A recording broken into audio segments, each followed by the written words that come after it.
The Fancy Farm Picnic is an annual fundraiser that brings people together at St. Jerome Catholic Church for family reunions, barbecue, and since 1931, political speeches. I use this opportunity every year to talk hemp with legislators, but this year the hemp industry is at risk. Well, we're here at Fancy Farm, and a lot of speakers behind us talking all the things politics in Kentucky, but what we haven't heard yet is how November 12th affects everybody in this space and all across our Commonwealth.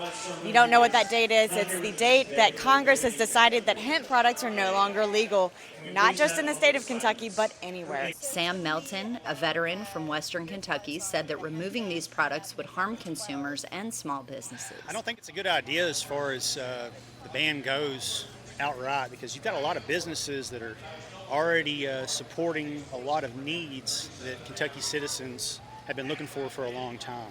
Hemp insulation that I bought recently for my house, I put it up with a t-shirt on. I didn't have to put on much PPE for that. The bills that are going through that are helping protect these businesses and companies, I fully support. Kentucky podcaster Lepracon, who's been a longtime supporter of legalization, said that hemp is environmentally friendly and losing food, medicine, and a fiber crop is not worth it. So versatile. You can use it for clothes. You can use it for food. Most people don't realize you can use it for food. You can actually build cars out of it and turn it into concrete. If the ban goes through, that will totally eliminate CBD from my particular diet. Evenings with having arthritis and everything swollen up and hurting, a couple of gummies at night helps you sleep. We need to have hemp products in Kentucky, plain and simple. Kentucky lawmakers are no strangers to the hemp industry. There are multiple pieces of legislation that would offer relief for hemp producers, including Congressman James Comer, who is adding language to a continuing resolution to push the ban to 2027, which would allow for time to develop federal regulations. We've got to get the extension. The hemp industry is a huge success story in Kentucky.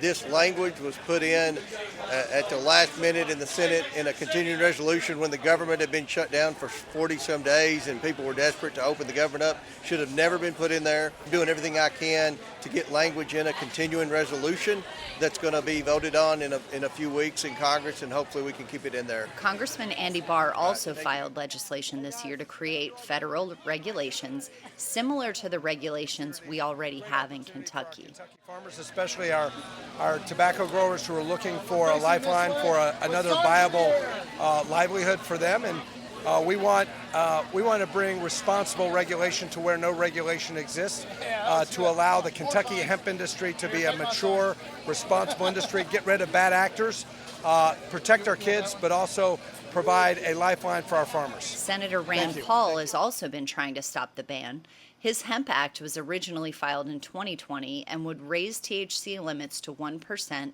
and require testing only on finished products.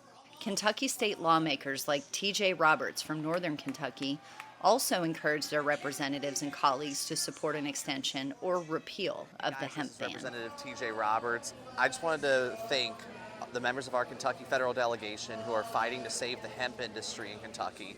This is critical to Kentucky's farmers, to Kentucky industry, and our economy. So I thank them for that. But I'm going to ask you guys to call your members of Congress. Encourage them to continue this fight and to tell them to get this bill to the president's desk so that the hemp industry and Kentucky agriculture can continue to thrive. Thank you.